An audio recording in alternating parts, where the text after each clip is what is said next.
kami dari kelompok 5 dengan judul Film Askomikota dan Basidiomikota dengan saya sendiri yaitu Dwi Julianti Putri NPM A1D019054 dan rekan-rekan saya yaitu Cahya Ramansyah, Fairuz Diah Hafizah, Zalia Anggraini, Intan Putri Cahyati, dan Dwi Putri Rahmayuni.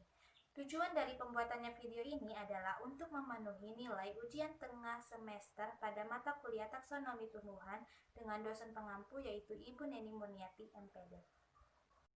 Baiklah, di sini saya akan menjelaskan mengenai ruang lingkup Askomikota.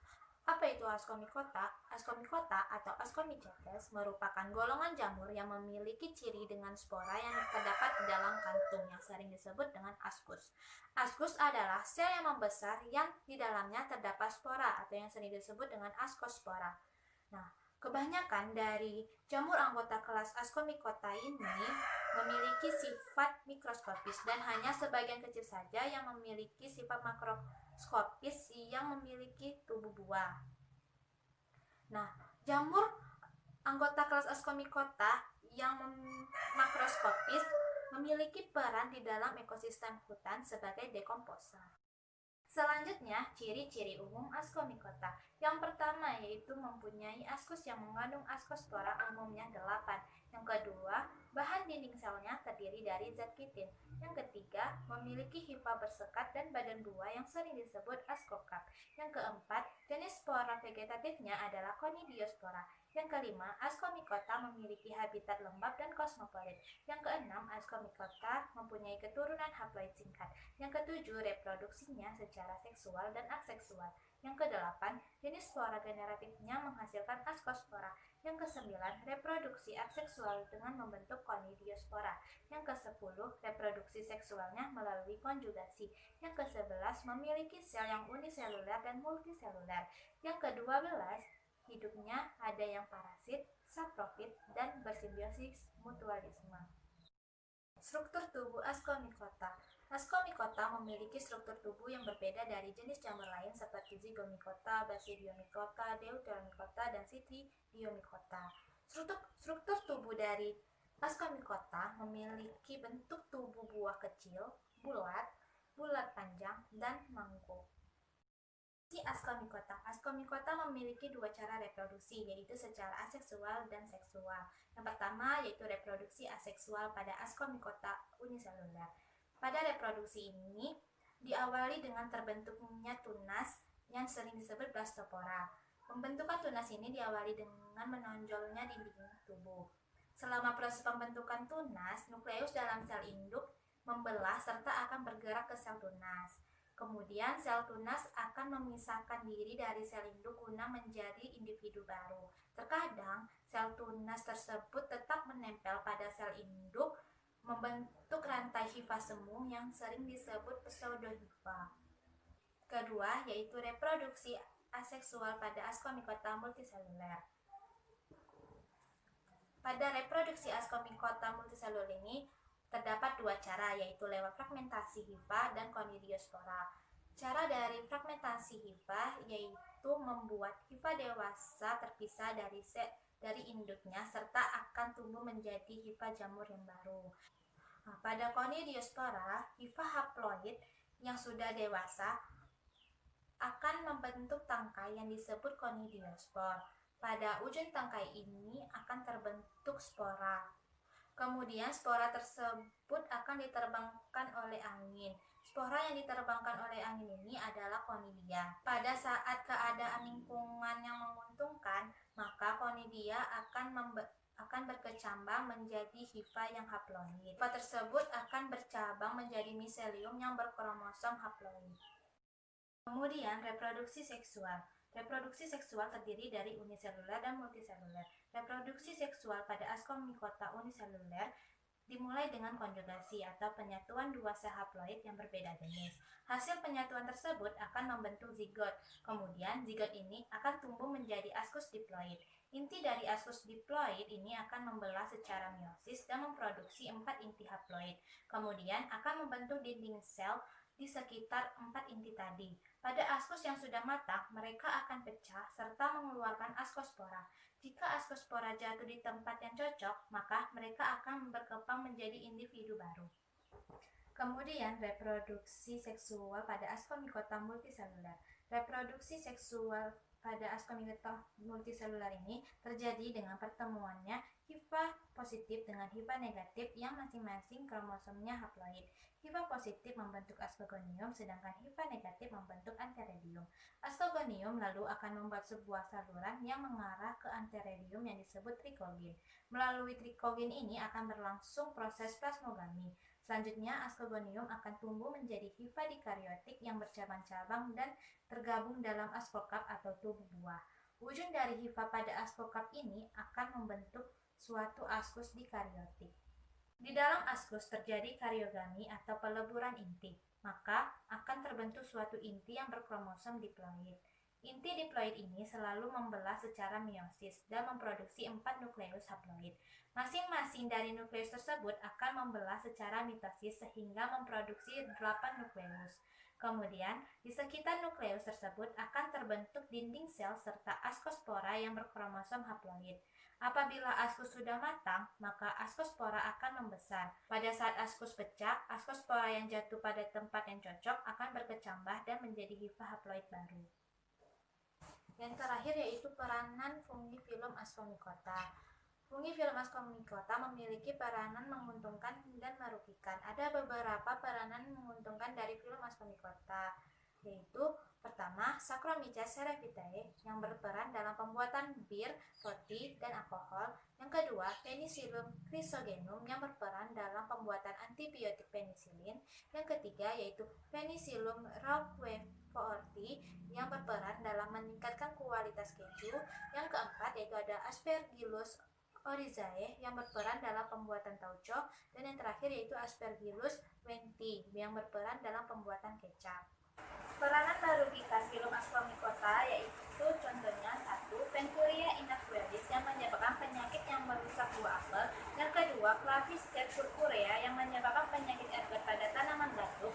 Yang ketiga, Aspergillus flavus yang mengandung senyawa aflatoksin yang hidup pada kacang dan media lain yang sejenis, dapat membahayakan hati dan bersifat karsinogenic. Yang keempat ada Penicillium marneferi yang menyebabkan penyakit penisiliosis dengan kelainan pada kulit dan paru. Yang terakhir ada Candida albicans yang menyebabkan peradangan atau infeksi pada mulut, kulit, kuku, vulvovaginitis, dan stomatitis. Sekian materi dari saya. Apabila ada kekurangan saya mohon maaf. Materi selanjutnya akan disampaikan oleh saya Rusdi Hafizah. Saya tutup. Wassalamualaikum warahmatullahi wabarakatuh. Assalamualaikum warahmatullahi wabarakatuh. Perkenalkan, nama saya Feristia Hafizah, NPM A1D01924. Baiklah, di sini saya akan menjelaskan materi tentang kelas Protoascomycetes, kelas Euascomycetes, dan kelas Ascolochurales. Bangsa Endomycetales terdiri dari 3 suku, yaitu suku Dipodescaceae, suku Endomycetaceae, dan suku Saccharomycetaceae. Yang pertama, suku Dipodescaceae. Suku Dipodescaceae ini memiliki hifa bersekat dan mengandung banyak inti. Pembiakannya yaitu 2 hifa yang berdekatan berbentuk cabang-cabang untuk kopulasi atau yang disebut dengan gametangium. Contoh dari suku ini yaitu Dipodascus albidus. Yang kedua yaitu suku Endomycetaceae. Suku ini memiliki sel-sel pada waktu muda mengandung banyak inti. Pembentukan spora gametangiumnya itu berinti 1. Contohnya yaitu Eremascus albus. Yang ketiga yaitu suku Saccharomycetaceae. Jamur pada suku ini biasanya bersifat uniselular dan membiak dengan pertunasan. Dapat memperlihatkan hifa, tetapi hifa itu tidak tetap. Contohnya pada suku ini yaitu Saccharomyces cerevisiae. Selanjutnya, kelas Euascomycetes. Kelas Euascomycetes ini terdiri dari 2 bangsa, yaitu bangsa Perisporiales dan bangsa Plectacales. Yang pertama, bangsa Perisporiales. Bangsa Perisporiales ini memiliki 3 suku, yaitu suku Erysipaceae, suku Perisporiaceae, dan suku Microtheriaceae. Yang pertama yaitu suku Erysipaceae. Suku ini terdapat miselium yang menghasilkan conodium. Terdapat juga tubuh buah berupa perithecium yang dinamakan oidium. Contohnya Oidium heveae. Yang kedua yaitu suku Perisporiaceae. Suku ini hidup sebagai epifit pada tumbuh-tumbuhan. Miselium yang di udara berwarna pirang atau hitam. misalnya pada Capnodium salicinum atau embun jelaga. Yang ketiga yaitu suku Microtheriaceae. Suku ini mempunyai tubuh buah berbentuk perisai, contohnya Microtherium microscopicum. Selanjutnya, bangsa Plectacales memiliki dua suku yaitu suku Gymnoascaceae dan suku Aspergillaceae. Yang pertama yaitu suku Gymnoascaceae. Suku ini memiliki gametangium yang masih sangat sederhana. Askusnya berbentuk bulat dan hifa askogennya belum sempurna. Hifa pembalut dalam tubuh buah ini tidak bisa kita temukan. Suku ini mempunyai marga yaitu Gymnoascus dan Myxotherichum. Yang kedua yaitu suku Aspergillaceae. Pada suku ini alat kelamin betina sudah membentuk trikogin. Tubuh buahnya berbentuk kleitostesium dan tidak terdapat peridium. Askus bulat tersebar tidak teratur. Contohnya yaitu Aspergillus oryzae. Yang ketiga yaitu kelas Ascolocorales. Ascolocorales ini mempunyai tubuh buah yang terbentuk sebelum terjadinya alat-alat kelamin. Contohnya yaitu Fucicladium yang menimbulkan skabis atau kudis pada bermacam-macam buah-buahan. Ascolocorales ini terbagi menjadi 3 bangsa, yaitu bangsa Mirangiales, bangsa Pseudosperiales, dan bangsa Hemipareales. Assalamualaikum warahmatullahi wabarakatuh. Perkenalkan, nama saya Dwi Putri Rahmayuni dengan NPM A1D019052. Baiklah, di sini saya akan melanjutkan materi selanjutnya, yaitu dengan materi kelas Ascoheminiales. Kelas Ascoheminiales merupakan jamur-jamur yang membentuk tubuh buah setelah membuat alat kelamin terlebih dahulu. Tubuh buah ini terdiri atas lubung hifa steril yang teranyam sebagai pectenkim, di mana di dalamnya terdapat sebuah ruangan dengan parafisis serta askus yang tersusun seperti jaringan tiang atau palisade, dan merupakan suatu lapisan yang disebut hymenium. Hymenium merupakan jaringan pada selaput daerah tubuh buah jamur, tempat sel berkembang menjadi basidia atau asci. Kelas Ascohymeniales ini terbagi menjadi beberapa bangsa. Yang pertama yaitu bangsa Pyrinomycetales. Bangsa ini sebagian hidup sebagai parasit, sebagian hidup sebagai saprofit pada kayu lapu, kotoran hewan, dan lainnya. Tubuh buah berupa perisetium yang berbentuk bulat atau botol. Contohnya yaitu Claviceps purpurea dalam bakal buah Gramineae. Baiklah, selanjutnya yang kedua yaitu bangsa Ischomycetales. Bangsa ini hidup sebagai parasit maupun saprofit, terutama pada kayu yang lapuk. Kadang-kadang mereka hidup di dalam tanah yang mengandung sisa-sisa tumbuhan. Bentuknya itu seperti piala, terkadang bertangkai. Dalam bangsa ini terdapat suku Heloticeae. Suku Heloticeae yang menyerang buah anggur, namun bisa mempertinggi kadar gula buah pada saat diserang. Contohnya yaitu spesies Botrytis cinerea. Di sini bisa dilihat klasifikasinya yaitu kingdomnya fungi, filumnya Ascomycota, kelasnya Leotimycetes, ordo Helotiales, familinya Sclerotiniaceae, genusnya Botryotinea, dan spesiesnya Botrytis cinerea. Selanjutnya yang ketiga yaitu bangsa Tuberales. Bangsa Tuberales di mana tubuh buahnya di dalam tanah, berbentuk cawan atau seperti umbi yang di dalamnya mengandung ruangan-ruangan atau saluran-saluran yang berbatasan dengan hymenium.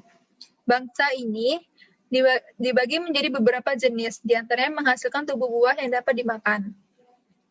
Kemudian, ada pun suku yang terdapat dalam bangsa ini, yaitu suku Tuberaceae.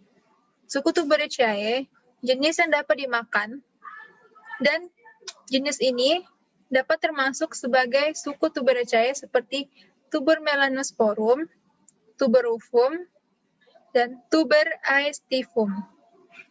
Kemudian ada pun klasifikasi dari Tuber melanosporum, di mana kingdomnya itu fungi, divisinya Ascomycota, kelas Pezizomycetes, ordonya Pezizachales, famili Tuberaceae dengan genus Tuber dan spesiesnya Tuber melanosporum. Yang keempat yaitu bangsa Exoaschales, di mana tubuh jamur atau cendawan ini tidak terbentuk tubuh buah, tetapi askus menembus sel-sel epidermis inangnya dan muncul keluar dengan tidak disertai parafisis. Bangsa ini banyak termasuk jamur parasit, terutama pada marga Taphrina, di mana apabila terkena tumbuhan akan menimbulkan gejala sapu setan atau witchbrom. Adapun suku yang terdapat dalam bangsa Exoaschales, yaitu suku Exoaceae, di mana bangsa ini hanya terdiri dari satu suku, yaitu suku Exoaceae. Tempatnya di dalam sistem klasifikasi masih belum jelas. Selanjutnya yang kelima atau yang terakhir yaitu bangsa Lobopilniales. Bangsa ini hidup sebagai parasit atau sebagai ekstoparasit pada insekta, menyerupai alat-alat kelamin dan askus. Bangsa ini tempatnya dalam sistem klasifikasi masih belum jelas. Adapun contohnya yang tergolong dalam jenis ini ialah Stigmatomyces bairi, seperti yang dapat dilihat pada gambar. Sekian materi yang dapat saya sampaikan. Kemudian akan dilanjutkan kepada pemateri selanjutnya. Terima kasih.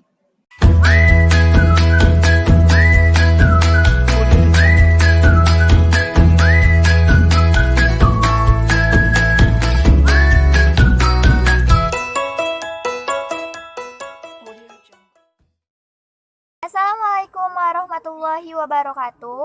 Perkenalkan, nama saya Zalia Anggraini, MPM A1D01920, kelas 3B dari Prodi Pendidikan Biologi. Nah, di sini saya berasal dari kelompok 5 yang akan mempresentasikan materi dari kelompok kami, yakni mengenai Ascomycota dan Basidiomycota. Nah, sekarang saya akan menjelaskan mengenai ruang lingkup Basidiomycota. Pertama kita akan membahas mengenai pengertian dan peranan Basidiomycota.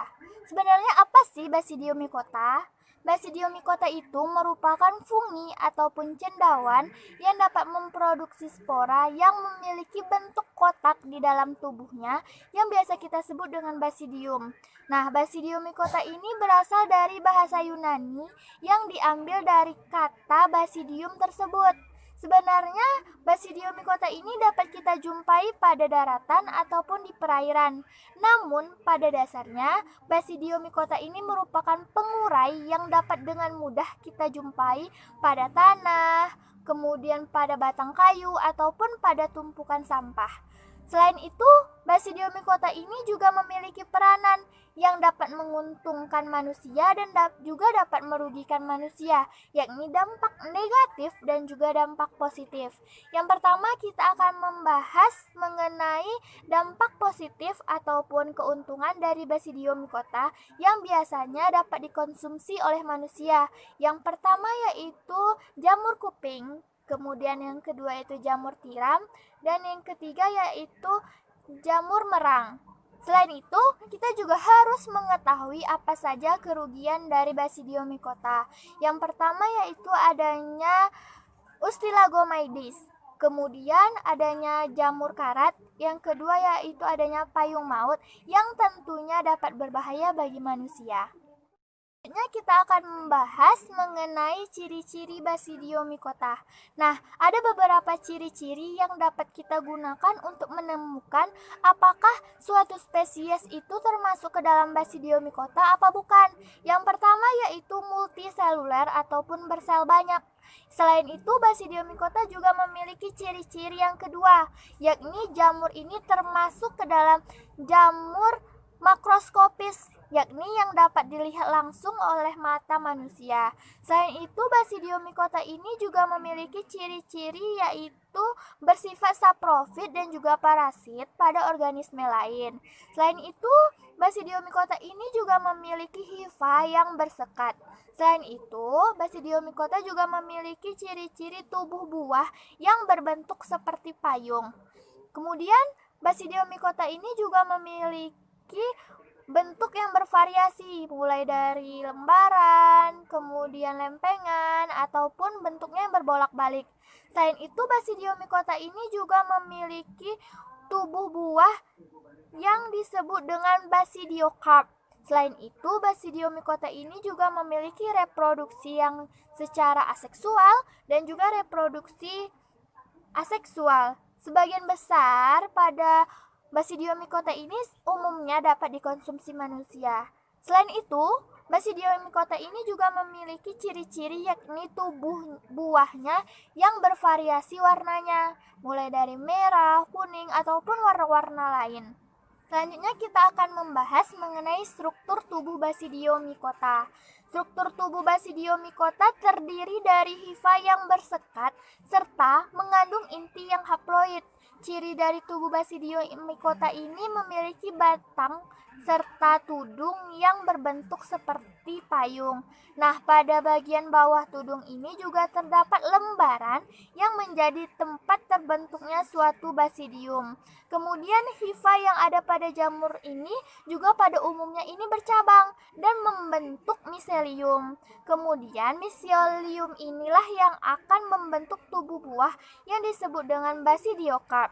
Basidiomycota ini merupakan jamur multiseluler yang hifanya ini bersekat. Hifa Basidiomycota ini memilih sekat melintang, berinti satu ataupun monokariotik ataupun berinti dua yakni dikariotik.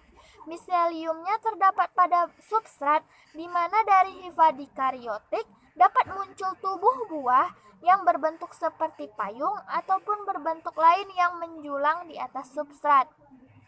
Selanjutnya kita akan membahas mengenai siklus hidup Basidiomycota.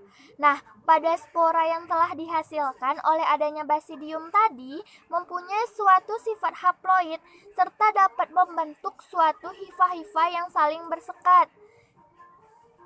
Tiap sekatnya ini berinti satu, ada yang sebagai hifa jantan dan juga ada sebagai hifa betina, yang apabila keduanya bertemu akan terbentuklah plasmogami ataupun percampuran plasma sel, serta akan terbentuk hifa yang dikariotik ataupun memiliki dua inti. Hifa ini lalu akan terus berkembang serta kemudian membentuk suatu miselium yang sifatnya ini masih dikariotik, sehingga akan terbentuk tubuh buah basidiokarp yang bentuknya seperti payung. Basidiokarp sendiri akan menghasilkan basidium yang terdapat pada lapisan yang disebut dengan himenium. Baiklah, di sini saya akan menampilkan bagaimana siklus hidup Basidiomycota. Baiklah, sekian materi dari saya. Apabila ada kesalahan saya mohon maaf, dan kepada Tuhan saya mohon ampun. Wabillahi taufiq wal hidayah. Wassalamualaikum warahmatullahi wabarakatuh.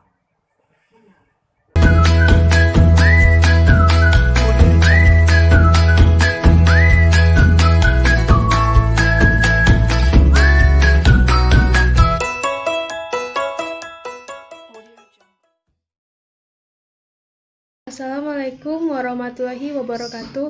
Perkenalkan, nama saya Intan Putri Cayati, NPM A1D019026. Di sini saya akan menjelaskan sedikit mengenai fungi filum Ascomycota dan Basidiomycota. Bangsa yang akan saya bahas adalah bangsa Holobasidiomycetes.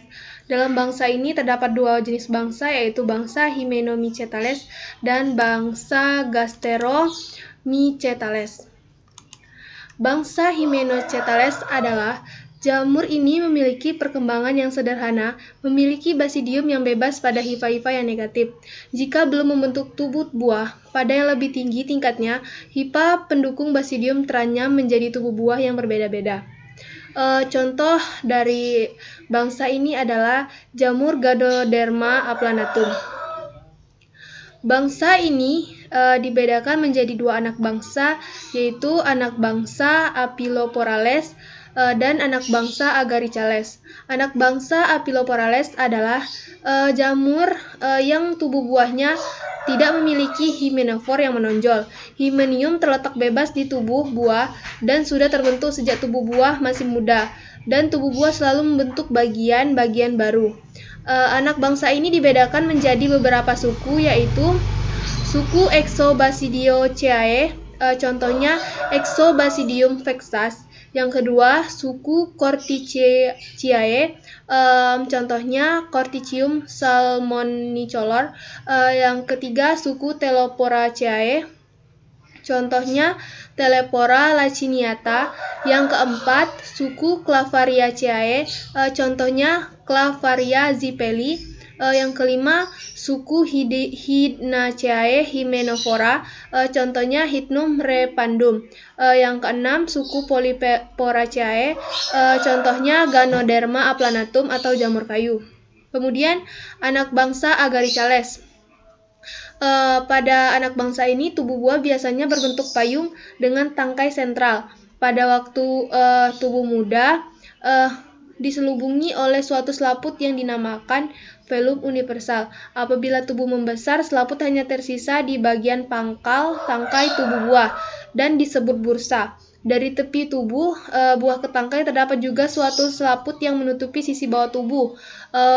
Selaput ini dinamakan velum partiael. Apabila tubuh buah membesar, selaput ini akan robek dan merupakan suatu cincin atau anulus pada bagian atas tangkai.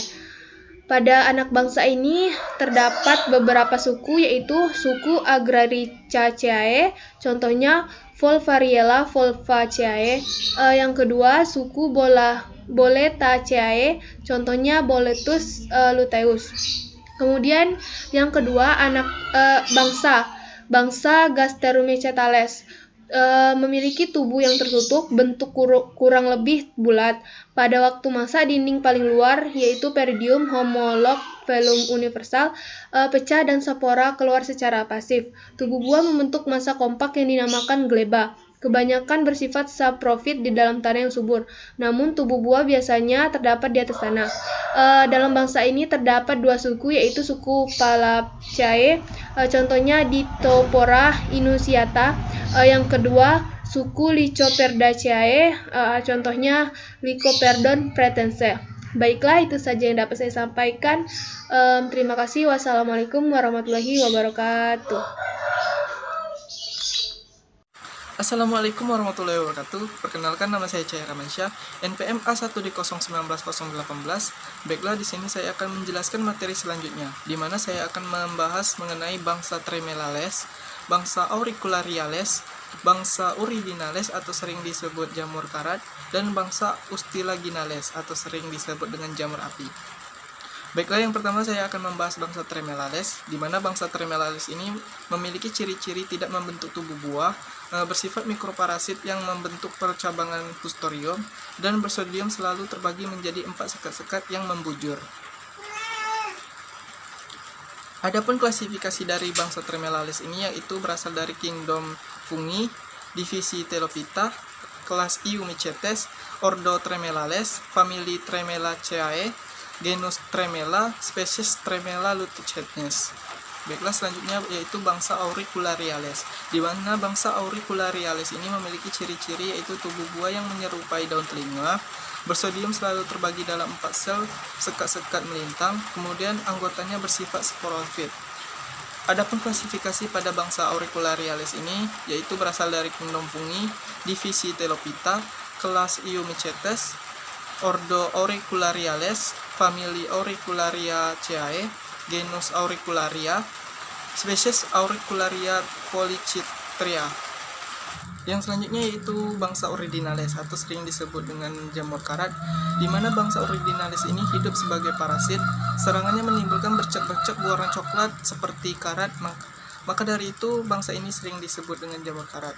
Mycelium jamur ini pada mulanya bersel 1 dan kemudian berinti 2, tumbuh di sela-sela sel inang, memperoleh zat makanan dengan peranan hautoria.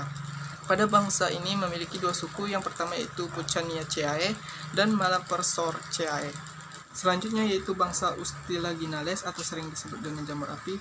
Bangsa Ustilaginales ini memiliki ciri-ciri yaitu jamur ini menghasilkan lapisan halus yang berwarna hitam yang merupakan kumpulan spora. Spora-spora yang dihasilkan berwarna hitam seperti serbuk. Mycelium berkembang dalam ruang-ruang antar sel inangnya. Jamur ini dapat dipiara pada medium buatan. Contoh jamur tersebut yaitu Tiletia horrid dan Ustelego-ziae. Baiklah, mungkin hanya itu pembahasan dari materi saya. Apabila ada kesalahan kata, saya mohon maaf. Saya